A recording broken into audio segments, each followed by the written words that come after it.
तो यहाँ हमारे पास फंक्शन एफ ऑफ एक्स का ग्राफ है।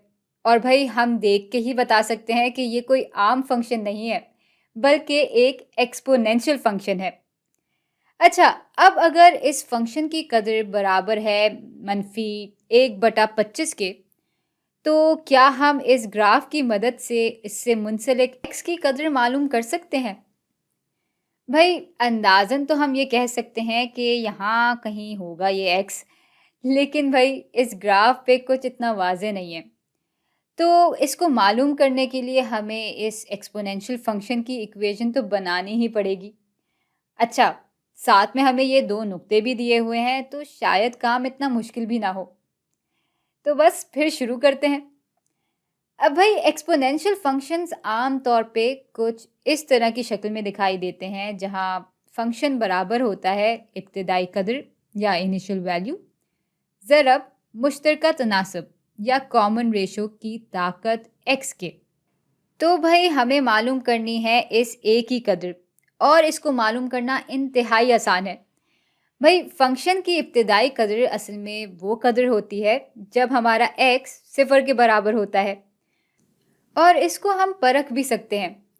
यानी भाई जब हमारे इस मुश्तरका तनासब जो कि r से दिखाई दे रहा है, इसकी ताकत 0 होती है, तो ये बराबर हो जाता है 1 के। और फिर जब हम इसको ज़रब देते हैं a से, तो ज़ाहिर है कि हमारा फंक्शन जो है a के ही बराबर होगा। हाँ, तो बात यह है कि f ऑफ 0 अगर हम मालूम कर लें तो a तो हमारे पास खुद ब खुद आ जाएगा। और ग्राफ में जब x 0 के बराबर है, तो f ऑफ 0 बराबर है इस मनफी 25 के। तो इस नुक्ते पे कर्व जो है वो y एक्सिस से गुजर रहा है, और यहाँ x जो है वो 0 के बराबर है। तो इस इब्तिदाई कदर को एक तरह से हम y इंटरसेप्ट भी कह सकते हैं। चलें फिलहाल तो इसको लिख लेते हैं। हाँ भाई, अब बारी है इस r की कदर को मालूम करने की। तो इसको मालूम करने के बहुत से तरीके हैं, और हम कम से कम 2 तरीके तो देखेंगे ही। भाई पहला तरीका ये है कि हम मुश्तरका तनासब के बारे में ऐसे सोचें कि जब भी x एक अदद के हिसाब से बढ़ता है, तब f ऑफ x या y एक मखसूस तनासब के हिसाब से बढ़ता जाता है। यानी हर अगली और पिछली टर्म की कदर के दरमियान जो तनासब है, या मसलन अगर हम f ऑफ 1 को तकसीम करें f ऑफ 0 से, तो वो r के बराबर होगा। और बिल्कुल इसी तरह अगर हम f ऑफ 2 को तकसीम करेंगे f ऑफ 1 से, तब भी तनासब r के ही बराबर होगा। अब भाई f ऑफ 0 की कदर तो हमें मालूम है कि वो मनफी 25 के बराबर है, और f ऑफ 1 की कदर हम इस नुक्ते से निकाल लेते हैं, क्योंकि यहाँ x बराबर है 1 के और y जो है वो बराबर है मनफी 5 के। तो भाई ये बराबर हो गया 1/5 के। तो चले भाई, अब तो हम इस एक्सपोनेंशियल फंक्शन के लिए इक्वेशन बना ही सकते हैं। तो f ऑफ x बराबर हो जाएगा मनफी 25 ज़रब 1/5 की ताकत x के। भाई इक्वेशन तो हमें मिल गई है, लेकिन हमें सिर्फ इक्वेशन थोड़ी मालूम करनी थी। हमें तो इक्वेशन की मदद से x की कदर मालूम करनी थी जब फंक्शन मनफी 1/25 के बराबर होगा। तो भाई इसके लिए हम इस इक्वेशन को बराबर रख देंगे मनफी 1/25 के, और फिर इसको x के लिए हल कर लेंगे। अच्छा, तो अब हमें x मालूम करना है, तो जाहिर है कि x को अलग भी करना पड़ेगा। तो ऐसा करते हैं कि इक्वेशन के दोनों हिस्सों को मनफी 25 से तकसीम करवा देते हैं।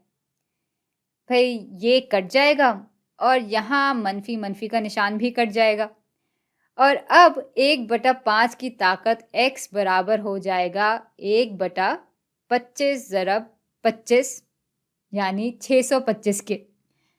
और भाई इसको खोल दें तो ये हो जाएगा 1 की ताकत x/5 की ताकत x, और ये इस ही 1/625 के बराबर होगा। अच्छा, अब बात यह है कि 1 की ताकत चाहे कुछ भी हो, वो 1 के ही बराबर रहता है। लेकिन यहाँ इन कसर के निचले हिस्से यानी डिनोमिनेटर में हमें दिख ये रहा है कि 5 की ताकत जब x होती है तो वो बराबर होता है 625 के। और इसको हम यहाँ अलग से भी देख लेते हैं ताकि भाई इसको मज़ीद हल कर पाएँ। अब मसला ये है कि हमें क्या मालूम कि 5 की कौन-सी ताकत पे ये चीज़ 625 के बराबर हो जाती है। लेकिन अगर हम एक-एक करके 5 की ताकत बढ़ा के देखते जाएँ तब तो शायद हम अपने जवाब तक पहुँच सकें।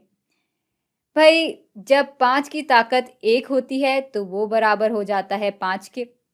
जब 2 होती है तो 5 ज़रब 5 बराबर हो जाते हैं 25 के। जब 5 की ताकत 3 होती है तो 5 ज़रब 5 ज़रब 5 बराबर हो जाते हैं 125 के। और फिर जब 5 की ताकत 4 होती है तो 5 ज़रब 5 ज़रब 5 ज़रब 5 बराबर हो जाते हैं 625 के। यानी ये जो है वो बराबर होगा 4 के। तो भाई असल में f ऑफ 4 बराबर होता है -1/25 के। अच्छा, अब अगर आप अभी भी अपने जवाब से मुतमईन नहीं हैं तो इस इक्वेशन की मदद से आप जवाब को परख भी सकते हैं। जैसे यहाँ -25 ज़रब 1/5 की ताकत अगर 4 है तो ये हो जाएगा -25 ज़रब 1/625। और -25 को जब हम तक़सीम करेंगे इस 625 से तो वो इस ही -1/25 के बराबर हो जाएगा। और इसका मतलब ये है कि हमारा जवाब बिल्कुल दुरुस्त है।